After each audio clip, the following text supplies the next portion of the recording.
Hello प्यारे बच्चों, class 5 Hindi कोमपल अध्याय 2 टिप टिपवा ये हमने पढ़ लिया था। इसका प्रश्न उत्तर, ये अभ्यास बातचीत के लिए यानी ये जो प्रश्न दिया हुआ है बातचीत के आधार पे देना है। प्रश्न पहला, आप भी कहानी सुनने के लिए मचलते होंगे, आपको कहानी कौन सुनाता है? तो इस प्रश्न का उत्तर होगा हमारा पहला का कि हाँ, मैं भी कहानी सुनने के लिए मचलता हूँ, लेकिन मुझे कहानी माँ और दादी सुनाती है। प्रश्न दूसरा, टिप टिपवा कौन है? बाघ उसका नाम सुनकर क्यों डर गया था? तो इस प्रश्न का उत्तर होगा टिप टिपवा छत से टपकते हुए पानी का नाम है। बाघ उसका नाम सुनकर इसलिए डर गया क्योंकि बाघ को लगा यह कोई बड़ा जानवर है, तभी तो दादी शेर बाघ से ज़्यादा टिप टिपवा से डरती है। प्रश्न तीसरा, पंडित जी बारिश का जमा पानी कैसे उलीझ रहे थे? तो इस प्रश्न का उत्तर हमने लिखा है, पंडित जी बारिश का जमा पानी घर से बाहर फेंकने के लिए एक बर्तन में बार बार भरकर उपच रहे थे। प्रश्न चौथा, कहानी में भोला किस पोथी को बाँचने की बात करता है? तो इस प्रश्न का उत्तर हमने लिखा है, कहानी में भोला पंडित जी से पोथी वाचकर यानी कि करने की बात करता है। यहाँ पे पोथी पढ़ने की बात करता है भी लिख सकते हैं, या वाचकर करने की बात करता है। प्रश्न पाँचवा, दादी ने ऐसा क्यों कहा कि टिप टिपवा का डर शेर बाघ से भी बड़ा होता है?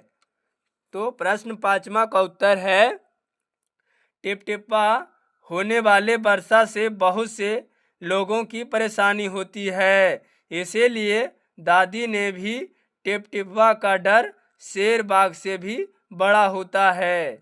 प्रश्न छठा, पंडित जी के घर जाते समय भोला ने मोटा लाठी साथ में क्यों लिया होगा?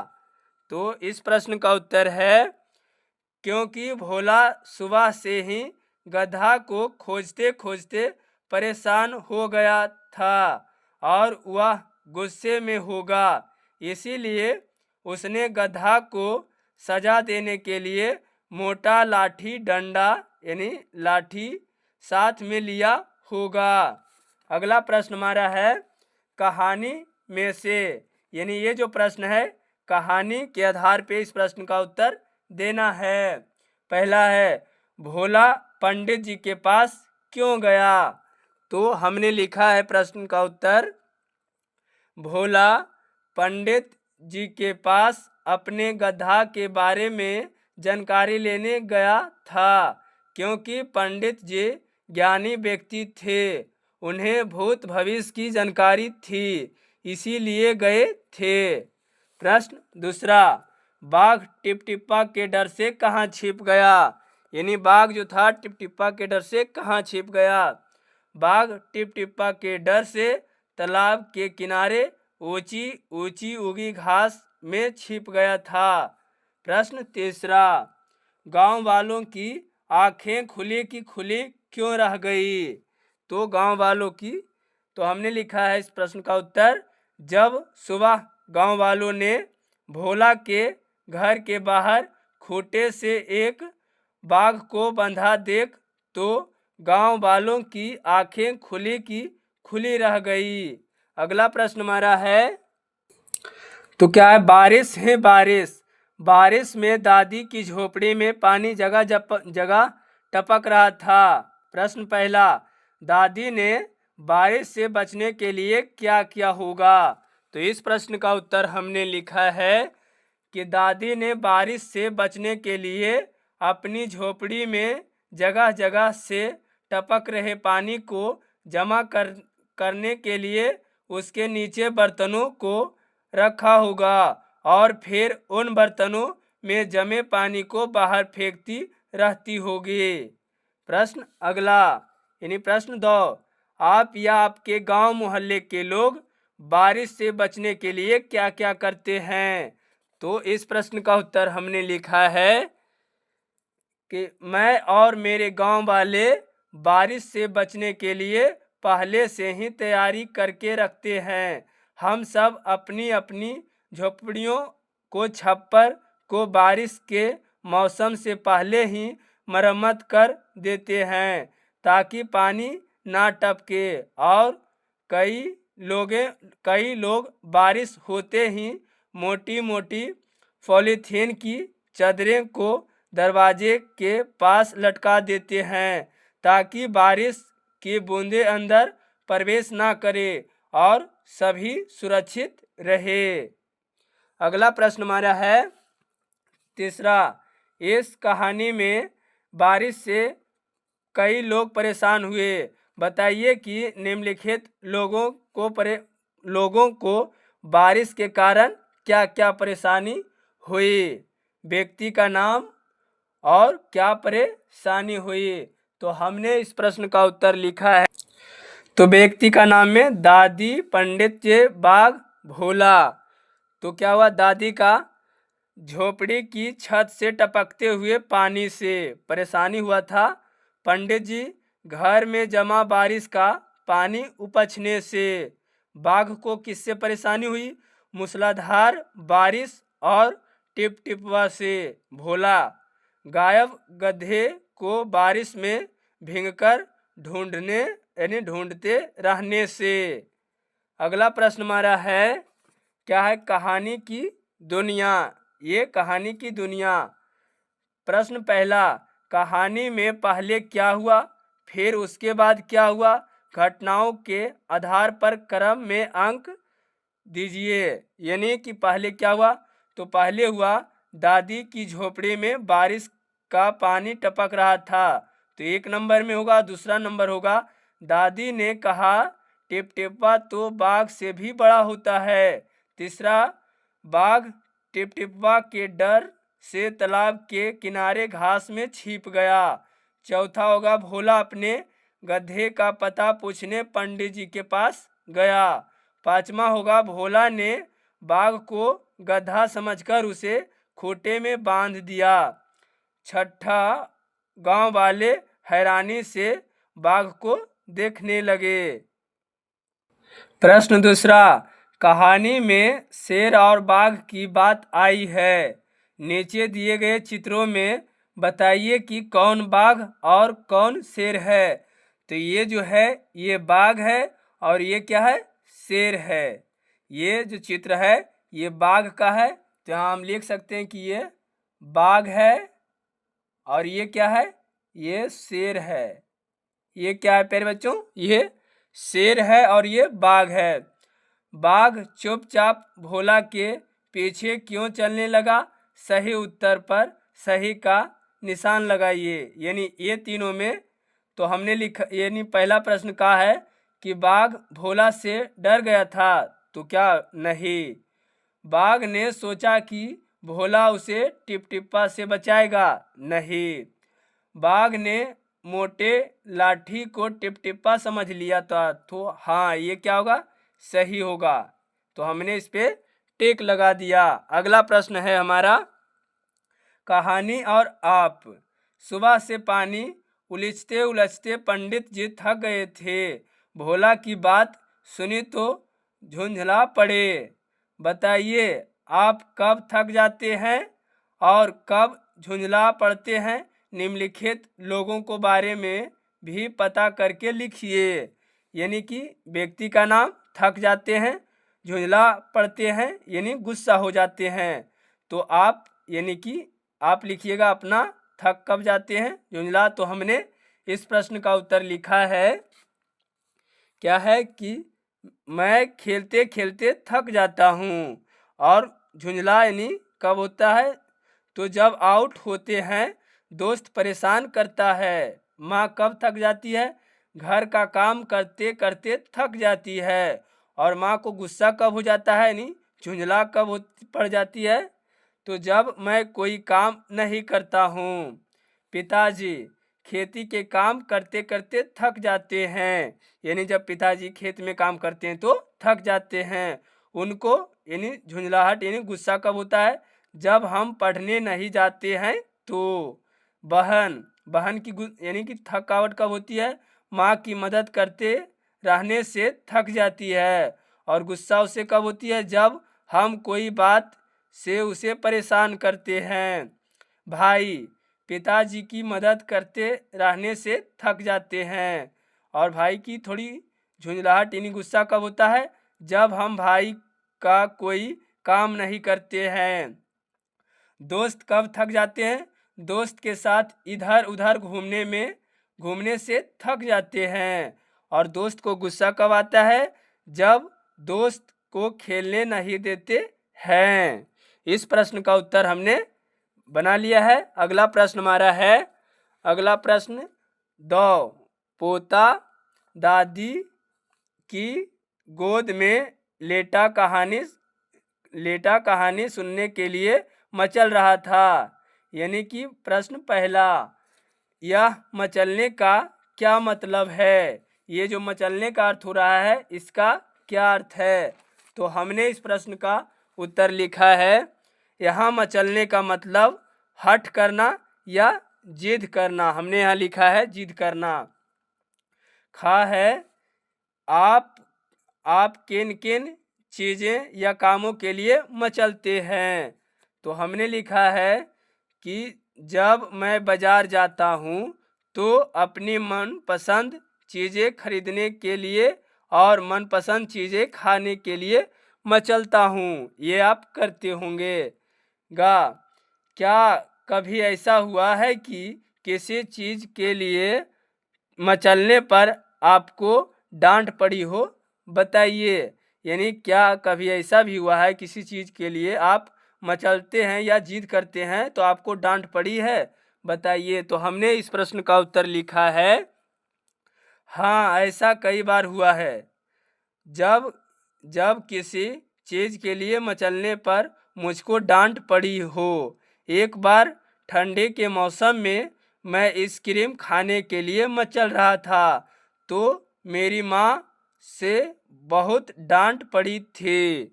आप और भी किसी चीज़ का नाम लेकर आप लिख सकते हैं जो आपको बीता हो, यानी कि आपको जिद किए होंगे।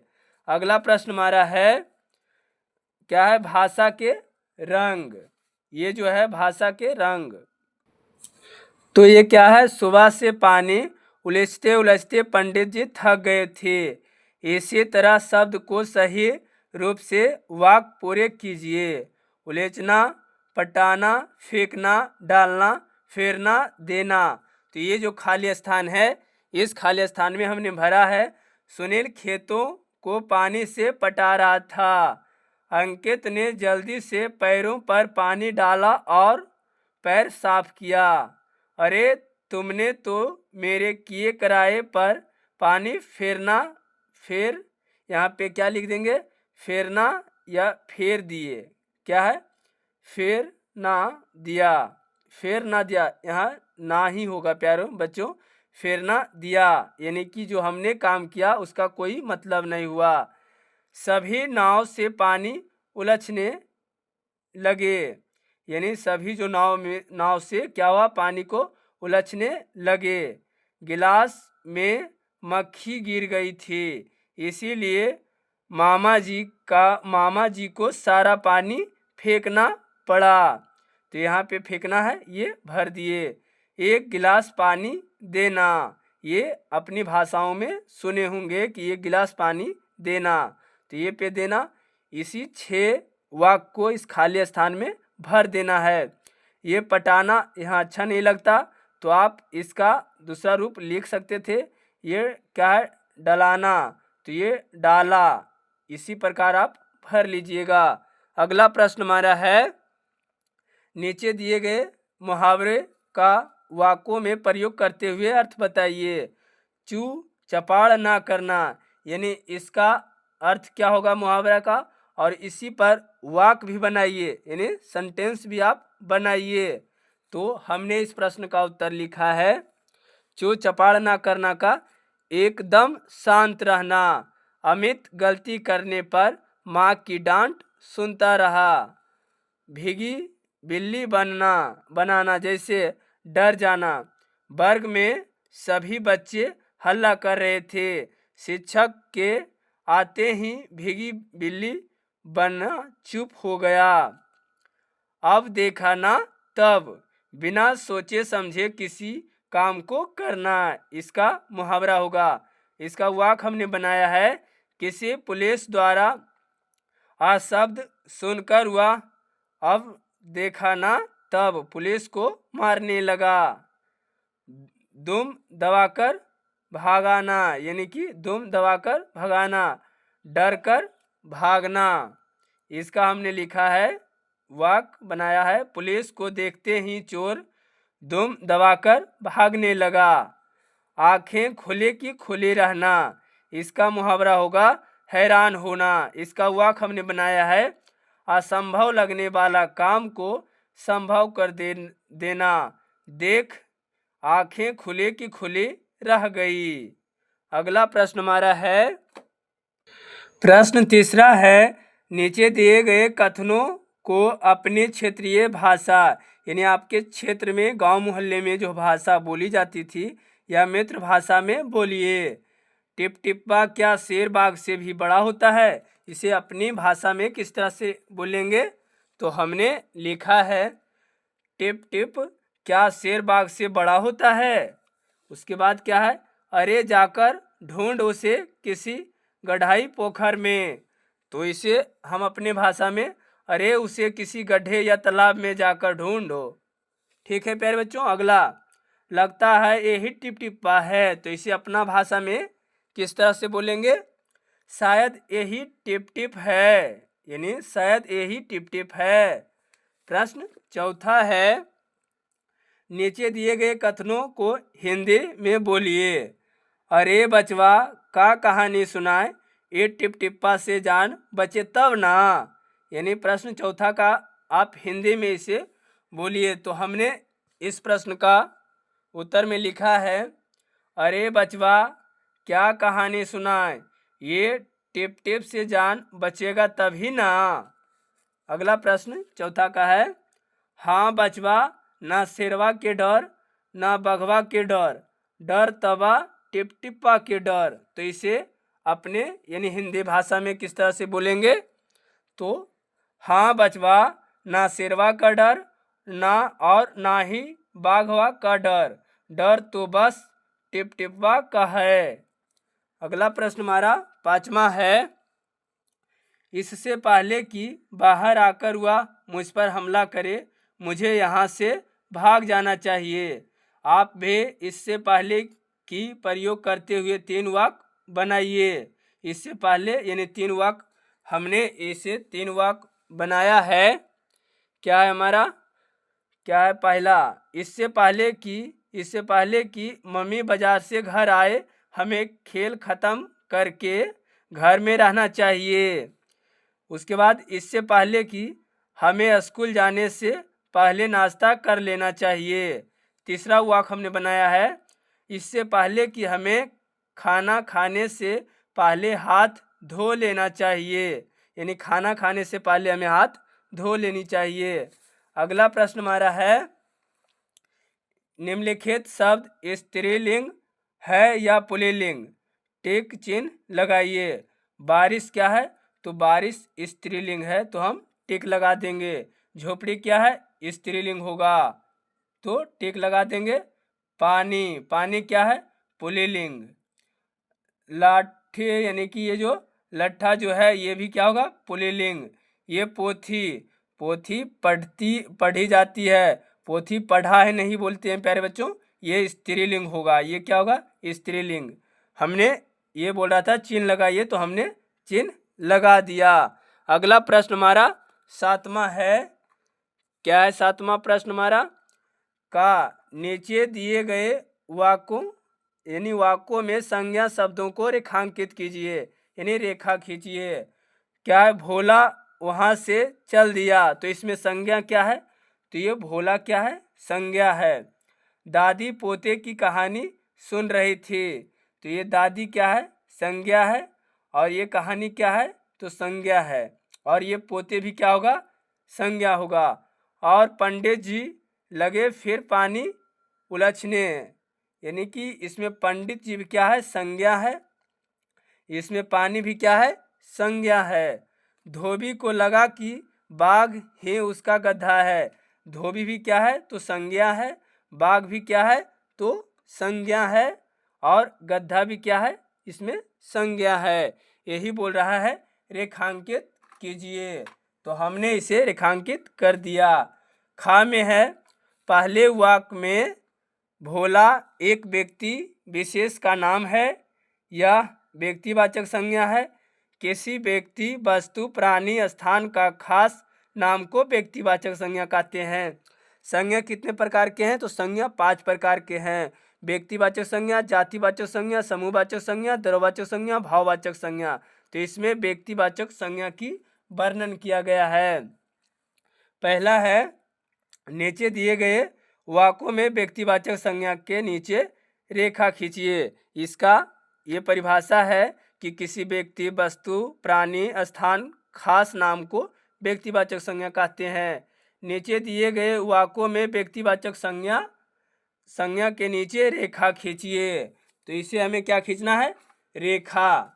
तो पहला क्या है, राधिका ने गीत गाया, तो ये राधिका क्या है, किसी खास लड़की का नाम है, तो यहाँ पे क्या होगा, रेखा खींचेंगे। हम गोलघर देखने गए थे, तो यहाँ पे गोलघर क्या है, एक खास स्थान है, तो ये क्या होगा, व्यक्तिवाचक संज्ञा। पटना सुंदर शहर है, तो पटना क्या है, व्यक्तिवाचक संज्ञा। सुमित ने पौधा लगाया, तो सुमित क्या है, व्यक्तिवाचक संज्ञा। और पौधा भी क्या है, पौधा क्या हो गया, जातिवाचक संज्ञा, जो कि ये नहीं है। ये शहर भी जातिवाचक संज्ञा है। कैसे प्यारे बच्चों, क्योंकि शहर अनेक प्रकार के हैं, शहर बहुत सारे हैं, लेकिन पटना किसी खास जगह या स्थान का नाम है। सुमित भी किसी खास व्यक्ति या लड़का का नाम है। राधिका भी किसी खास लड़की या किसी का नाम है। अगला है कुछ करने के लिए, यानी ये कुछ करने के लिए है। आपने अब तक कई कहानियाँ पढ़ी होगी, अपनी कहानी की कोई कहानी सुनाइए। ये कहानी आपको क्या करना है, सुनाना है अपने क्लास में। जो भी आपने कहानी पढ़ा होगा क्लास 3 में, 4 मित्र या और भी कहानियाँ जो सुने होंगे, साहसी, ऋचा, ये सब कहानियाँ आप सुना दीजिएगा। अगर वीडियो आपको अच्छी लगी हो प्यारे बच्चों, तो वीडियो को लाइक, शेयर, सब्सक्राइब जरूर करें प्यारे बच्चों। इसके लिए आपको बहुत बहुत धन्यवाद।